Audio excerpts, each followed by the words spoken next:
Saludos amigos, bienvenidos a este podcast Reseñas, hoy viernes 28 de marzo. Va rápido. Demasiado el rápido año, el año, ¿verdad? Pero los cañonazos del 31 fueron a los caramba, ya estamos en Navidad casi. Casi. El árbol no debimos quitarlo. No, pero yo no me gusta que me lleven así tan rápido, ¿no? Bueno, a mí me conviene que vaya rápido. No, a ti A mí sí. Bueno, sí. Ya ella quiere ver su bebé. que nazca. Claro, ya yo quiero. Un varoncito, así es, señores. Bueno, comenzamos con esta alegría y este estado de ánimo porque estamos en primavera. Estamos en primavera. Es la estación del año más bella para mí. El Aunque- florecer. Sí, Aunque sí. aquí estamos en primavera casi todo el año. Sí. Bueno, pues, señores, ocurrieron dos terremotos. Así es. Dos terremotos. El terremoto originado por Donald Trump con los aranceles. El Donald Trump de cada viernes. Exacto. Yo iba a decir que fue que yo no lo sentí. Hay otro que tú no sentiste tampoco, que voy a mencionar. Es un terremoto de 7.7 en la escala de Richter en Birmania y En Tailandia. Tailandia. Ese terremoto, vamos a hablar ahorita de él brevemente, pero yo quisiera que pudiésemos hablar del terremoto generado por el amaga y no dar. amagar y no dar de Donald Trump con los aranceles, pero ahora amagó y realmente, señores, la Asociación Europea de Dueños de Vehículos ha emitido una alarma y una declaración, se han caído todos los precios. Qué cosa con Y- Donald Trump, Dios sí. mío. Y las bolsas de Wall Street también se cayeron. El Nasdaq, que es el esquema de las empresas tecnológicas, se cayó ayer, en rojo cerró, y eso está generando turbulencia en la economía mundial y eso se va a repercutir en los países que tenemos esa relación tan directa con el mercado norteamericano. Lo decía Andy cuando estuvo. Andy sí, no. Es que ellos siempre estuvieron Escuder, Sí, sí, sí. juntos. Jaime Ariste. Jaime Jaime Ariste Ariste. Escuder. Sí, del sí. impacto que iba a tener en República Así Dominicana es. porque es uno de nuestros principales socios. Exacto. Sí. Y eso es preocupante. Cada Sí. vez que este señor ha asumido, es su segunda ocasión, la presidencia de Estados Unidos, el perfil de él, don Cándido lo analizó el otro día, que es Exacto. sociólogo, varios trastornos describía don Cándido. Sí. Y, Por lo menos mencionó 4 Óyeme, yo trastornos no de soy- personalidad de los 11 que existen. Exactamente, yo no Y se soy corresponde psicóloga. con su accionar. Pero claro Exacto. que sí. De hecho, llegó el 20 de enero a la presidencia y empezó a emitir órdenes y órdenes ejecutivas, empezando por el tema migratorio. Él bajó la Entonces, guardia en campaña porque parece que los asesores, ¿verdad?, lo controlaron un poco, pero ya en el mando empezó a sacar su verdadera personalidad. Salió su yo verdadero. Y lo Así peor, señores, yo vi un video de una muchacha de origen turco que fue apresada en la calle de estudiante universitaria, yo creo que de Georgetown, o no recuerdo la universidad, pero universitaria, porque escribió un artículo en la revista de la universidad diciendo que esa universidad no debería colaborar con Israel por los abusos y el genocidio Sí. que ha hecho Israel en la franja de Gaza. O sea, yo vi el video, Adelaida, señores, yo vi el video. Está en las redes. Vinieron 4 individuos con pasamontaña acá. Oye, cómo está actuando Dios mío. la autoridad ICE. en Estados Unidos. Por aquí, sí, exacto, el servicio de inmigración. Por aquí la abordaron, póngase de espalda, manos hacia atrás, y se la llevaron. Unos tipos hasta aquí. ¿A dónde la autoridad actúa con la cara tapada? Yo no entiendo. Y acciones de tintes dictatoriales. Entonces, También es importante recordar ahí que Donald Trump hizo un llamado a todo aquel a Estado o cualquier institución que no se apegue a estas órdenes migratorias.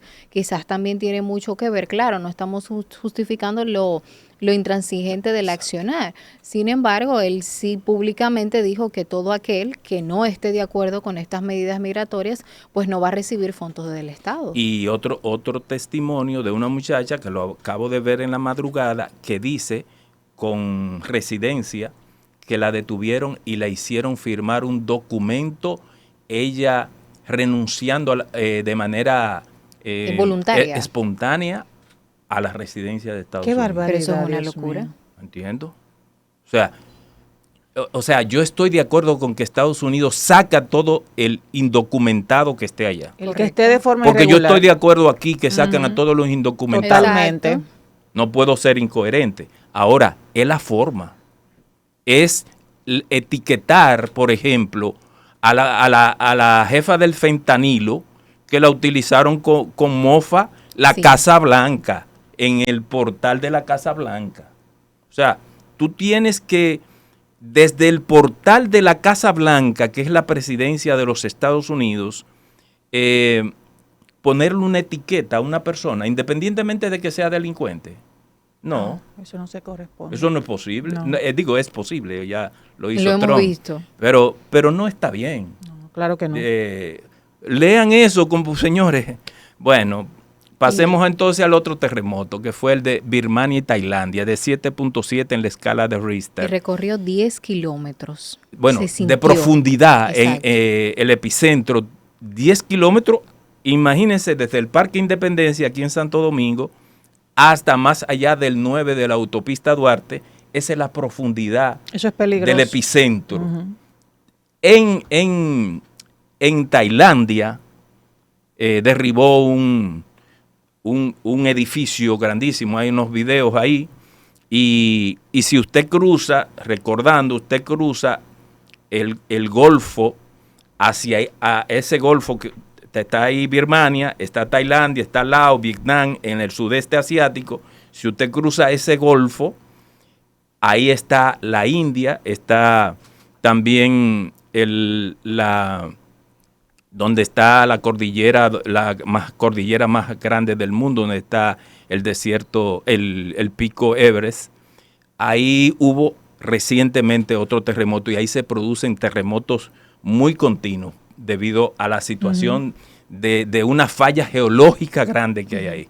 Así es que uno lo que pide es que los organismos de socorro puedan salvar vidas, porque en Birmania hay muchos muertos, muchos muertos. Ay, Dios Y fue mío. sumamente fuerte porque Sí. de hecho se sintió también en Bangkok, que En está a Bangkok. 600 Y kilómetros. derribó un edificio Por en la Bangkok. profundidad. O sea, exacto. Sí. Y la Del intensidad epicentro. también. Sí. Bueno, Eso es bien delicado.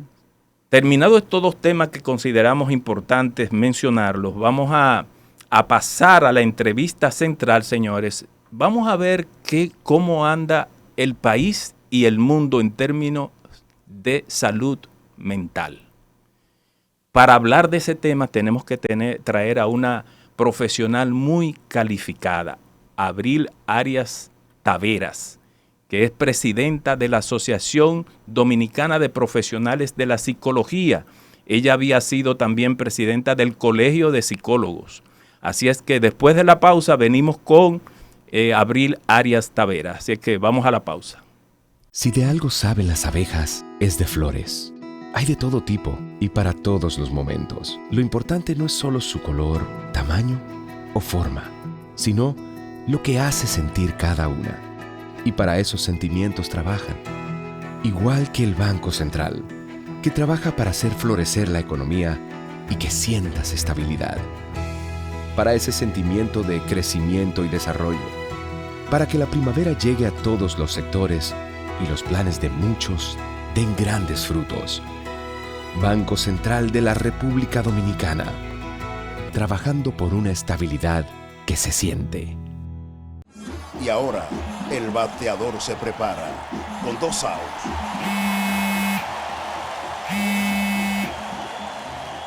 Hola. Hola, me habla el señor González. Ajá.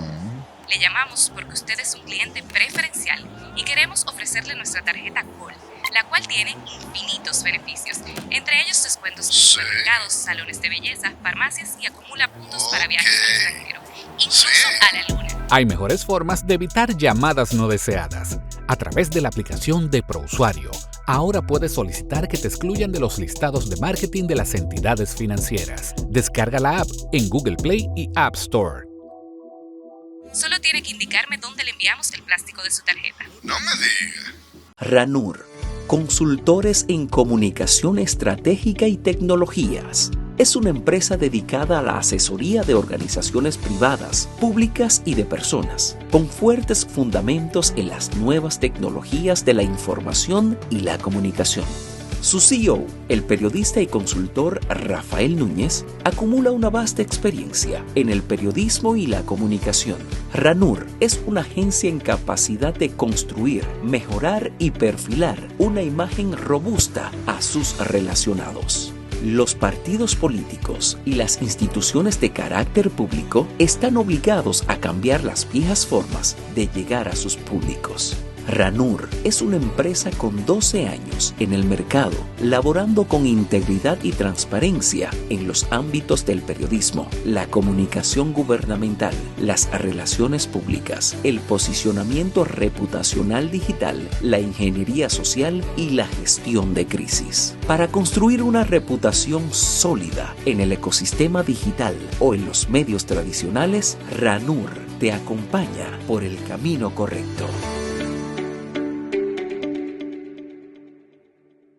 Como les habíamos avanzado, hoy nosotros queremos hacer una reflexión en el programa relacionada con muchos hechos sociales que están ocurriendo en el país y fuera de República Dominicana, porque no es Adelaida y No es un Yarit, tema local. no es un tema Exacto. solo local.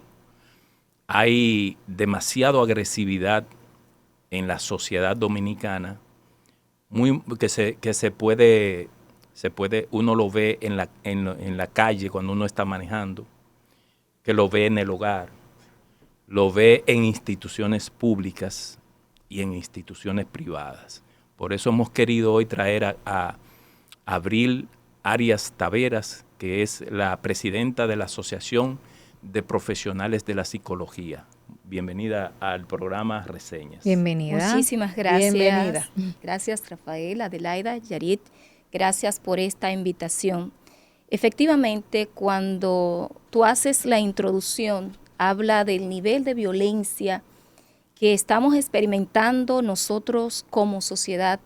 Tendríamos necesariamente que hacer alusión a lo que está viviendo el mundo. Fíjate que antes del COVID, hacia el año 2019, ya teníamos su registro que indicaban que el 20% de la población de la República Dominicana padecía de un trastorno de salud mental. 20%. El 20%. El 20%.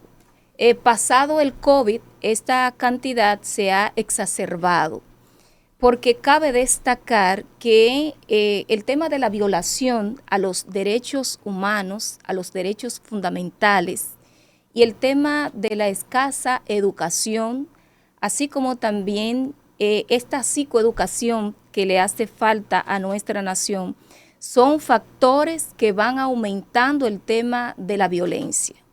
Hay que destacar que no es lo mismo una persona violenta que una persona agresiva.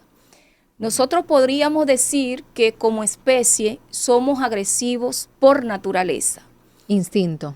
Por instinto, porque Sobrevivencia. el hombre para sobrevivir tenía que ser violento, cuidarse de los leones, de las fieras.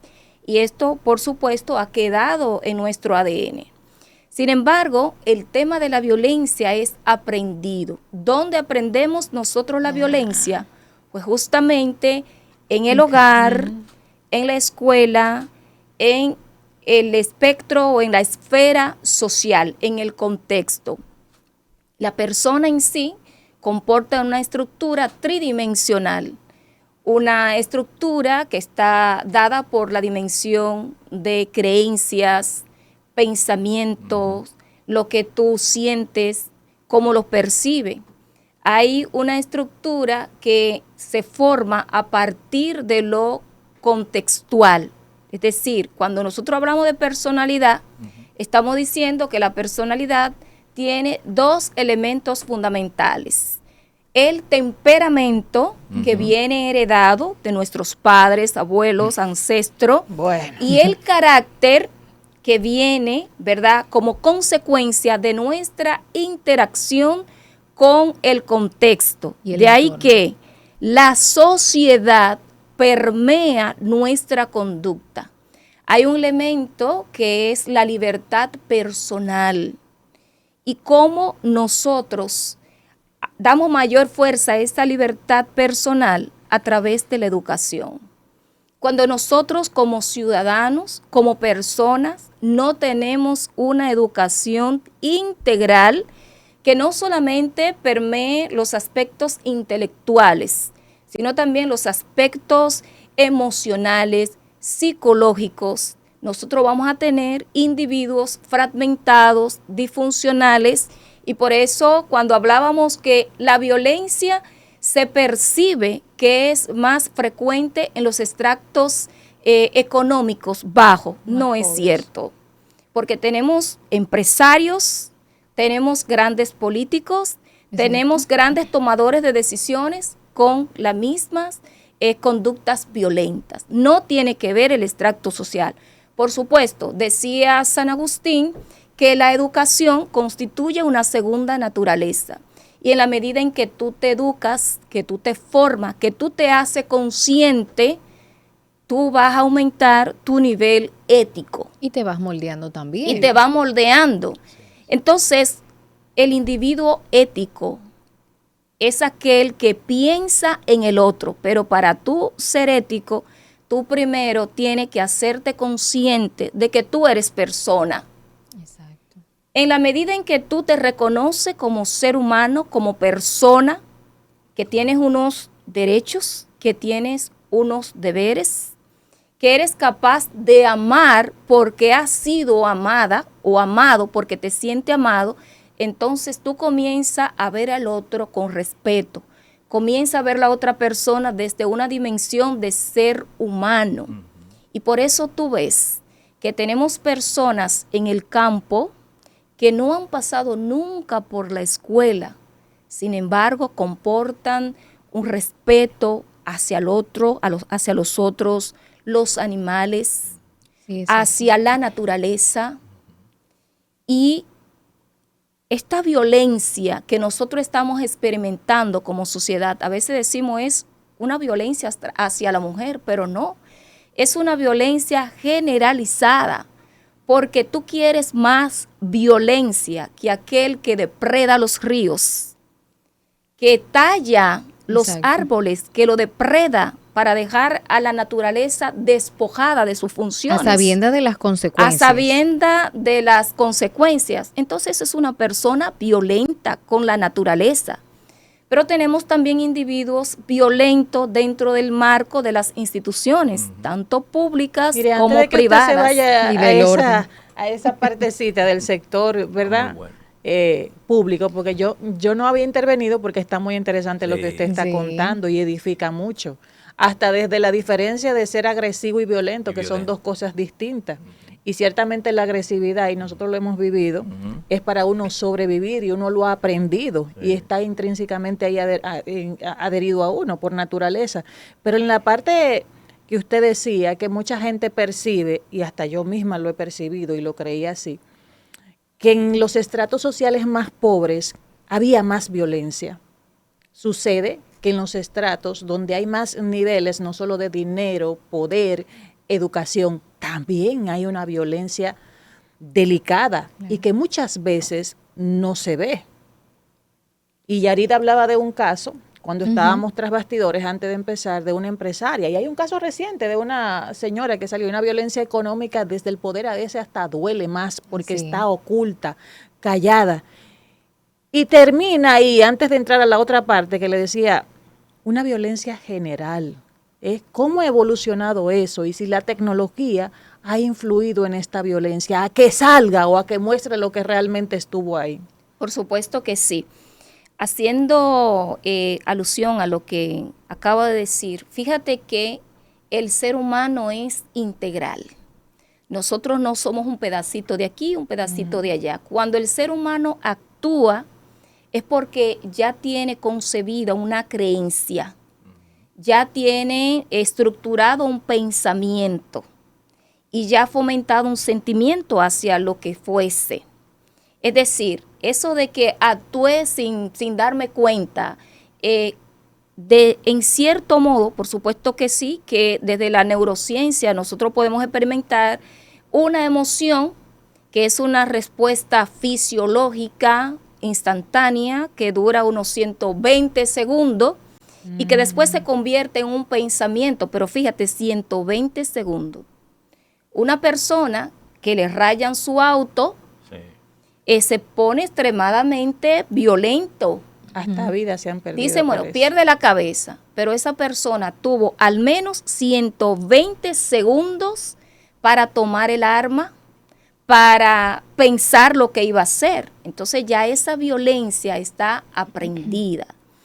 ¿Y a qué me refiero exactamente con esto? Que sí, en la medida en que nosotros vamos avanzando en tecnología, en hermosas edificaciones, cada vez más vemos más varilla, más cemento y más trabajo hacia lo externo. Se está descuidando el ser humano hacia lo interno. Hay una resistencia hacia el trabajo interno porque vivimos en una sociedad de la apariencia, del consumismo, vivimos en una sociedad de los medios de comunicación, donde todos queremos hacer el mayor de los esfuerzos para vernos bien, para aparentar justamente lo que no somos, con la salvedad de que el único o la única que se está dando cuenta de eso eres tú, porque hoy día todo el mundo tiene sus situaciones y está centrada en sí. Entonces, la sociedad, en la medida en que hemos ido creciendo, incluso en macroeconomía, microeconomía, estamos perdiendo lo esencial, que es el conocernos a nosotros mismos, el valorarnos a nosotros mismos. A esto se añaden los medios de comunicación con unas características de mucha irresponsabilidad muchas veces, de acuerdo, que lo que busca es justamente llamar la atención. Sí. Se olvidan de quiénes son y comienzan a hacer show mediático, si se pudiera bien decir, lenguaje, eso es vulgar. Yo iba para ese tema. Y tenemos niños viendo estos escenarios todo el día, porque hay también una falta de responsabilidad por parte de los padres y también una falta de responsabilidad por parte de los medios de comunicación que no filtran. Y ya un niño a los 3 años, y es importante decir aquí algo, que desde 0 a 3 años es una edad sumamente neurálgica y fundamental. De 0 a 3, de 0 a 7 años, se forman los valores en las personas y es el inicio de la formación de la personalidad. La personalidad va a formarse siempre, pero esos primeros 7 años son claves y lo que tú no haces ahí, después de esos 7 años, tiene que buscar un experto en modificación de conducta, tiene que buscar especialistas para ayudarte, porque ya dejaste, ya moldeaste parte importante de esa personalidad. En consecuencia, decir que estos niños que desde que amanece hasta que ellos deciden dormirse, ellos deciden dormirse. Yo he tenido pacientito de 5 años que la madre me lo ha llevado porque dice, doctora, ya yo no sé qué hacer con ese niño. Oye, mi pregunta va por ahí. 5 años. Pero niños que llegan a los 3 años sin articular una palabra. Dios mío. ¿Cómo dice la madre? Yo no sé qué hacer. Entonces, quiero focalizarme ahí porque muchas veces Y si bien es cierto que el Estado está llamado a suplir todas las necesidades del individuo, tal como se cita la Constitución en el artículo 8, ¿verdad? Suplir las necesidades fundamentales, garantizar los derechos fundamentales, también tenemos que acotar que tenemos familias. Yo quiero ir por ahí. ¿Cómo incide ese entorno familiar en la salud mental y conductual de un niño y luego un adolescente? Maravillosa pregunta. Estamos hablando de que el Estado es el garante de educar, de fomentar, y tiene elementos como en lo espiritual, en lo ético, en lo cultural y en satisfacer las necesidades de los ciudadanos. Exacto. Y esas necesidades están fundamentadas en derechos como derecho a la vida, educación, vivienda. Si nosotros no contamos con un programa de prevención temprana de embarazos en adolescentes, es una cadena. Nosotros vamos a estar, lo que llaman los cristianos, ordinariamente, una cadena generacional. Una niña que ya a los 11 años ha dado a luz a otro niño, fruto de una relación con otro niño, tiene ese niño como una cosa. No le presta atención. La ciencia habla de el apego seguro. Ella no puede tener un apego seguro ni dar un afecto seguro cuando ella misma no fue fruto, no fue amada, no fue querida. ¿Saben ustedes que el mayor admirador de una niña es su padre? Así mismo. Es su primer enamorado en lo positivo. Eso es así. Cuando una niña tiene un padre que le dice, tú eres mi princesa, tú eres mi reina, tú eres mi luz, mi cielo, yo trabajo por ti, yo hago todo por ti. Esa niña va creciendo con una estima y una conciencia de sí misma, un amor propio extraordinario. Y viendo en el hombre un respeto. Claro. Porque tiene un referente que es el padre. Cuando pasa un delincuente que la enamora, lo rechaza. Dice, tú tienes unos ojos muy lindos, tú tienes un pelo muy lindo, tú tienes un cuerpo muy lindo, una cadera muy linda. Esa niña, lo que ves, lo que ves es a un ella lo dice muy bonito. Ella lo dice bonito, pero él se lo diría en un lenguaje que ella no está acostumbrada a escuchar. Esa niña ve a un irrespetuoso y llega al hogar y le dice, papi, tú sabes que hoy me encontré un joven, un señor que me dijo tal o cual cosa, lo comunica. Pero una niña que no tiene... Pero lo comunica porque ya el papá y la mamá le han dado confianza. Por supuesto que sí, porque tiene un padre amoroso, cariñoso, que le ha dado confianza. Pero cuando una niña no tiene ese referente, cualquier delincuente, y respetando todos los trabajos que son dignos, cualquier delivery, cualquier recogedor de desperdicio sólido, le externa este tipo de palabras, esa niña se va porque está avida, tiene falta de amor, de cariño. Hay una necesidad. Hay una necesidad. Entonces, por eso es que tenemos niñas reproduciendo delincuentes y reproduciendo pobreza. Y ustedes decían, mire el caso del feminicidio de ayer. Ay, Dios mío. Sí. Una persona relativamente joven, que atenta contra la vida de su expareja. ¿Qué pasa ahí? Si bien me permiten explicarle. Esas dos figuras que hemos hablado, papá y mamá, tienen roles fundamentales en la sociedad y en la crianza de sus hijos. Mamá, con su ternura, infiere afecto, cariño, protección. El papá, con su testimonio de vida, con su mayordomía en el hogar, infiere autoridad y límites. Y cuando un hijo se cría con amor, con afecto, con seguridad, con autoridad, es muy difícil que atente contra la vida de nadie. Claro. ¿Por qué? ¿Qué es lo que pasa? Y lo externaban ustedes.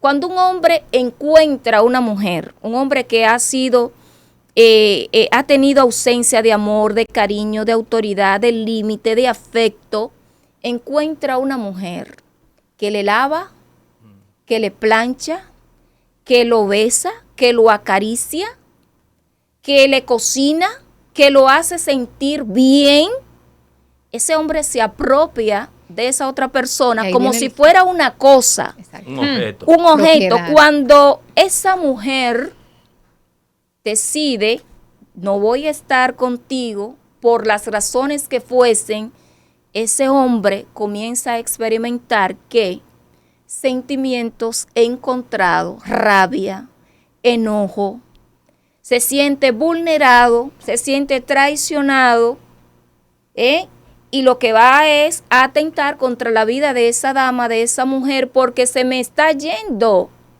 Es lo mismo que el que tiene un carro, un carrito, que en su niñez careció de juguetes, careció de actividades lúdicas y hace de ese carrito, de esa jipeta, de ese vehículo, de ese motor, hace su centro. Yo quiero irme a otro extremo. Y quiero plantearle lo siguiente.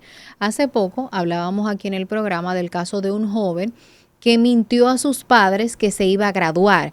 De hecho, el joven se había retirado 2 años antes de la carrera de arquitectura, no lo informó a sus familiares y resulta que él sale de su casa y diciéndole a sus padres que va a buscar las invitaciones para la graduación. Sin embargo, tal graduación no era cierta porque él ya se había retirado y estaba escondido en Pedernales. La graduación era cierta, lo que no era cierto es que él iba a la graduación. Perdón, exacto. Él no se iba a graduar, pero la graduación sí era cierta. Entonces, aquí lo reportaron como desaparecido. Lo reportaron como desaparecido, los medios y las autoridades buscando al joven y el joven escondido en Pedernales porque no quería confrontar a sus padres.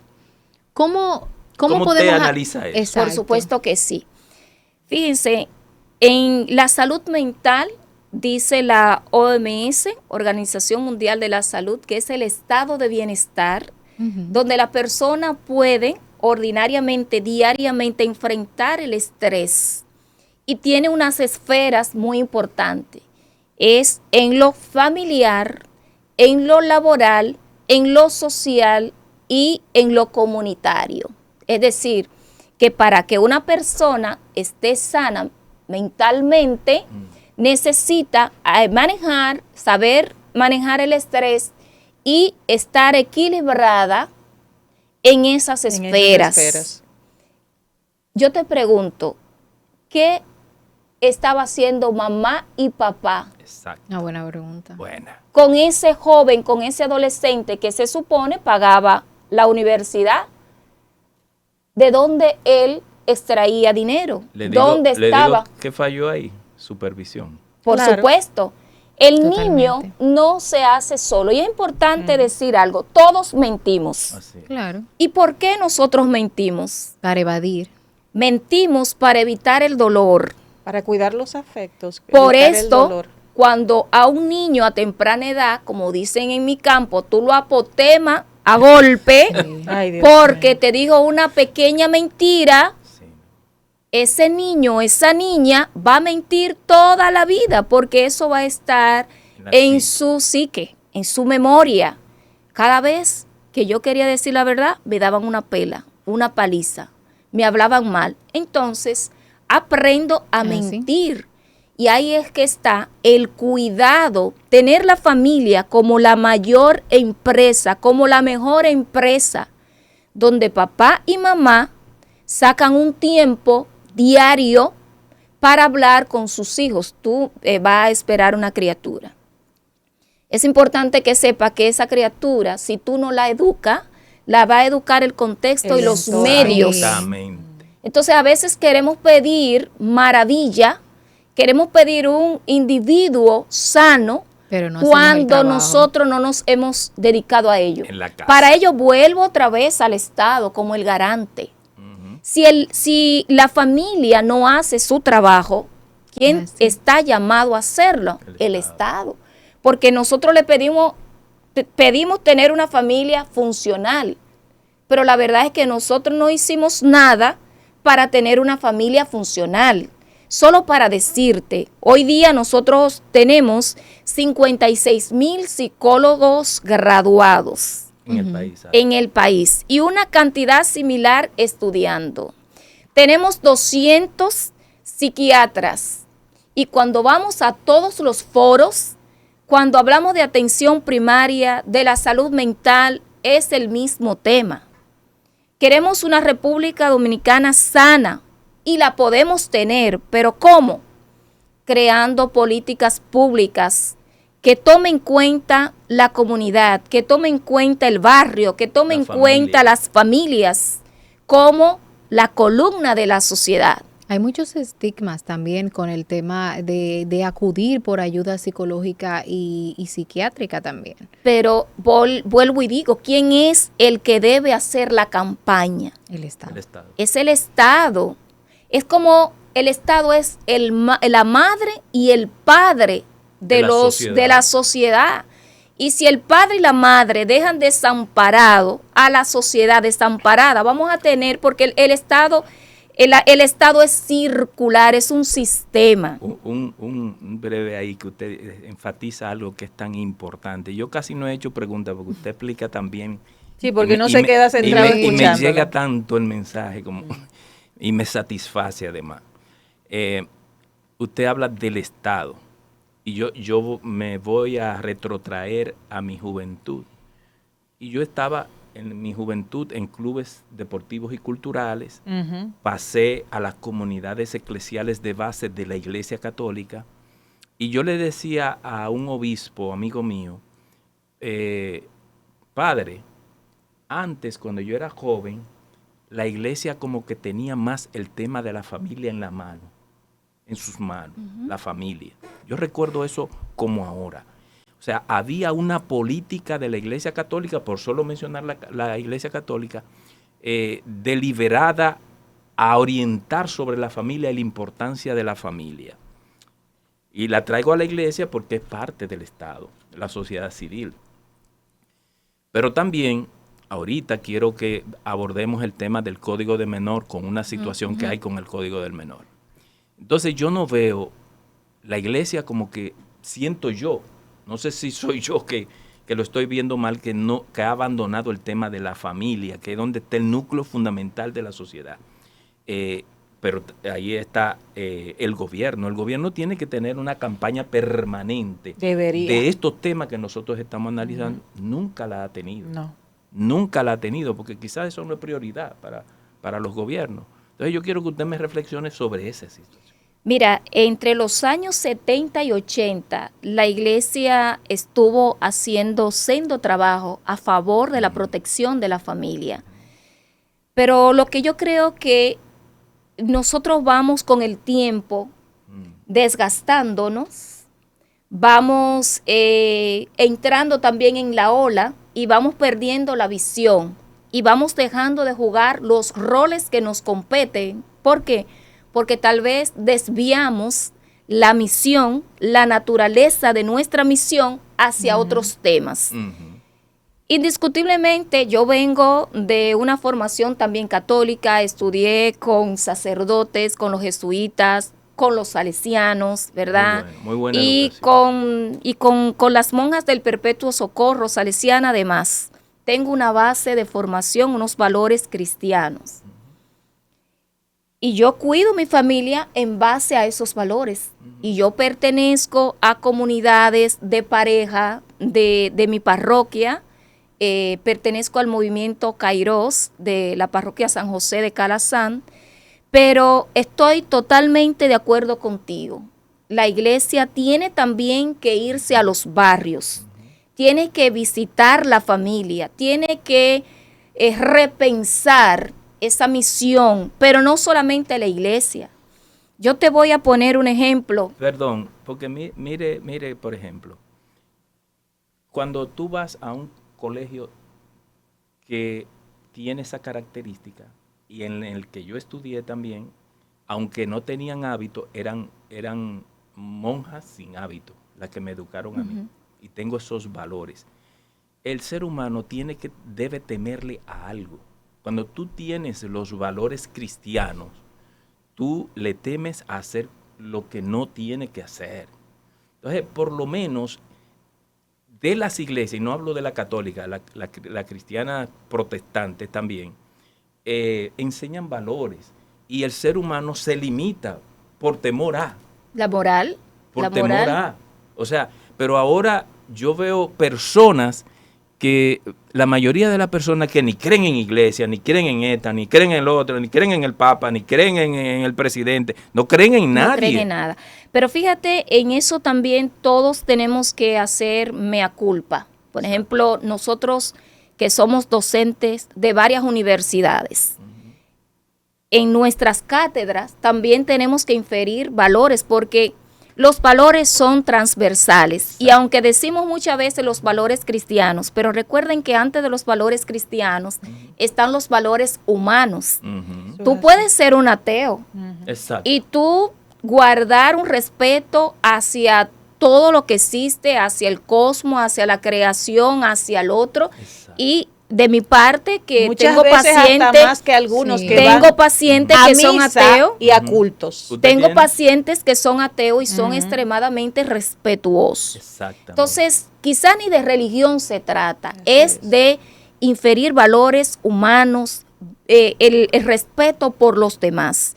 Y quiero volver a resaltar el tema de la salud mental versus Estado. La salud mental es un derecho humano fundamental. Y el artículo 64 de nuestra Constitución, el artículo 7, 8, 4, 18 y demás establecen la salud como un derecho humano fundamental.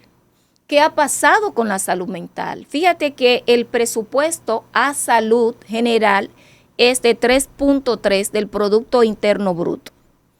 A la salud mental se le ha asignado o tiene asignada un 0.37% en este momento. Es uno de los presupuestos de salud mental más bajos de la región. Y debo de señalar que el tema de la salud mental no ha sido un tema de interés para ninguno de los gobiernos. Sin embargo, porque decía Juan Pablo Duarte, sé justo lo primero si quieres ser feliz. Sin embargo, debo considerar que nunca como ahora se le ha prestado más atención al tema de la salud mental. Lo que está haciendo falta es la coordinación de todos los esfuerzos que tenemos. Yo como presidenta, expresidenta del Colegio Dominicano de Psicólogos, tuve una excelente relación con el Estado. Desde salud pública, que me prestaron la mayor de las atenciones en todos los ámbitos, desde apoyo jurídico, desde nombramiento a profesionales, desde articular, desde estar presente en muchísimas mesas. Lo mismo también desde el Servicio Nacional de Salud, con el doctor Mario Lama, dentro de su apretada agenda me recibió, dentro de los puntos que le llevé, cumplió conmigo en un 90% de los puntos. Y no quiero ser injusta, el Estado ha apoyado, pero hay muchas iniciativas sueltas, poca coordinación, como dice la Constitución en el artículo 138. La coordinación es fundamental. Si se aumentase el presupuesto, más todavía que lo necesita, ¿qué cosas concretas, además de ese esfuerzo interinstitucional, qué cosas concretas hay que hacer para evitar esta situación de violencia que se ve en la sociedad, en la familia y donde quiera? La psicoeducación, ir a los barrios, volver a crear clubes deportivos, centros comunitarios, lugares de encuentro, fortalecer las estructuras deportivas, hacer encuentros comunitarios para hablar de estos temas, visitar a los hogares. Y una cosa sumamente importante es esta: el Estado es el mayor empleador. Es decir, que desde la totalidad de empleados que tenemos el Estado es el mayor empleador. Pero otro tema también muy importante, ¿dónde están nuestros niños? Exacto. Están en las escuelas. Nosotros hemos propuesto desde la Asociación Dominicana de Profesionales de la Psicología, SODOPSI, y antes, cuando era presidenta, una articulación intersectorial y multidisciplinaria desde la escuela. La escuela es el segundo hogar. Y cuando la familia falla, tenemos a la escuela como ese lugar que también nos forma. Y hemos propuesto que en las escuelas hayan unidades de atención a la salud mental compuesta por un equipo multidisciplinario donde haya un trabajador social, donde haya un médico familiar, donde haya un psicólogo clínico, un psicólogo escolar y educativo. Porque en las escuelas actualmente hay odontólogos y hay otras especialidades.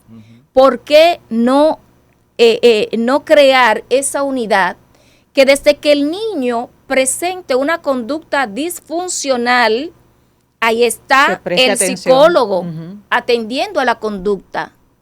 Y el psicólogo hace un levantamiento y invita al trabajador social que vaya a la casa para ver qué está pasando allí en el entorno familiar. En ese entorno familiar. Y quiero ahí entrar a ese otro tema que tú querías tratar, Rafael. El caso de la niña que quemó a una niña de 8 años. Se dice que la niña tiene 14 años. Es lo que he leído en los medios. Ayer un periódico importante me hizo una entrevista e hizo mucho énfasis en la parte punitiva a esa niña de 14 años. Exacto. Si bien es cierto, hay unos postulados incluso teológicos, ¿verdad?, que establece que hay que castigar al que delinque, y yo diría todo lo contrario. Cuando violan a un niño, quien falla es el Estado, quien falla es la familia. Quien falla son las instituciones que están alrededor de esta familia y que no han hecho lo que tienen que hacer. Pero cuando esa niña, ¿sí, Rafael? Yo le planteo ahí esta situación que va consona con eso. El Código del Menor en su artículo 223 dice que los niños, niñas y adolescentes menores de 13 años no son responsables penalmente de lo que hagan. Pero muchísima gente en los medios de comunicación nos preguntamos cómo es que se va a resolver el tema de que utilizan los delincuentes a menores de edad para delinquir, para matar, para robar, para asaltar. Yo conozco un caso de una colega mía que su hermano lo mató a un menor y lo llevaron al centro de rehabilitación de San Cristóbal, creo que fue, y él anda suelto, pero ya cegó la vida de un adulto. O sea, el Código del Menor no habría que... Claro. Mira, la ley 136-03, que es el Código de Protección del Niño, Niña y Adolescente, efectivamente habla de esa protección al niño, habla del interés superior del niño y de otros tantos articulados. Pero voy a responder a tu pregunta después que haga una reflexión. Indistintamente de la responsabilidad legal que tenga esa persona menor, detrás de esa persona menor hay un adulto. Y detrás de esa persona menor hay un Estado y hay unas instituciones. ¿Qué te quiero decir con esto? Que la atención a la infancia es fundamental. El tema de educar al niño en sus emociones desde la primera infancia es fundamental. Pero también está el tema de esa salud. cuidar esa salud mental de este niño desde su primera infancia. Yo recuerdo que cuando yo estaba pequeña, mi madre todos los meses me llevaba al hospital, todos los meses. Y yo tenía una tarjeta. Y si se me presentaba cualquier situación anterior de salud, antes de ese mes, me llevaban. Y yo tenía mi tarjeta. ¿Por qué no volver a esa tarjeta donde cada madre sea obligatorio llevar ese niño a un profesional de la conducta, a un médico, con esa tarjeta? Y si hay una violación, a que no lo lleve, haya consecuencias, porque es que le estamos dejando al niño toda la responsabilidad. Y si bien es cierto, hay que tratar los casos de manera particular. No es lo mismo un niño que se cría con un modelado de una familia delincuente, que lo que escucha es droga, que lo que escucha es robo, que lo que escucha es delinquir desde que amanece. Ese niño indefectiblemente va a aprender esas conductas. Claro. A un niño que por una situación, digamos, de necesidad incluso económica, tiene que irse a la calle. Yo trabajé como encargada legal y de derechos humanos de la red de muchachas y muchachos con Don Bosco. Estuve en María Auxiliadora y todos esos barrios, y estuve en Cristo Rey y todas esas zonas aledañas. Yo hoy día tengo de esos niños, tengo profesionales, tengo buenos militares, ingenieros, hay arquitectos, jóvenes que a pesar de venir de hogares donde tenía un padre que se drogaba, de una madre que pedía, de una madre que lo mandaba a trabajar desde las 6 de la mañana para ellos consumir, hoy día yo te puedo decir que de todos esos niños mandamos 10 niños a España a trabajar, a educarse, a un proyecto con el despacho de la primera dama de ese momento. En conclusión es que el Estado ni la familia están haciendo. Entonces, el niño por naturaleza es vulnerable. Y ahí me recuerda, perdón que vuelva a interrumpirla, la miniserie que se está dando en Netflix de adolescencia. Es el caso, la trama de una familia con 2 hijos, un varón y una hembra. El varoncito siempre estaba retraído en la habitación. Trancado. Los padres, como él estaba siempre en la habitación, tranquilo, no supervisaban, porque estaba tranquilo. Ahí no hay problema. El niño mató a una compañerita del colegio porque por las redes sociales era bullying contra él. ¿Cómo tú no te das cuenta si tu papá y mamá, si el muchacho tiene un problema porque tú ni siquiera hablas con él? La falta de supervisión. Miren, este tema es tan... necesitaríamos mucho más tiempo. Pero ¿cuánto nos quedan aquí? Ya.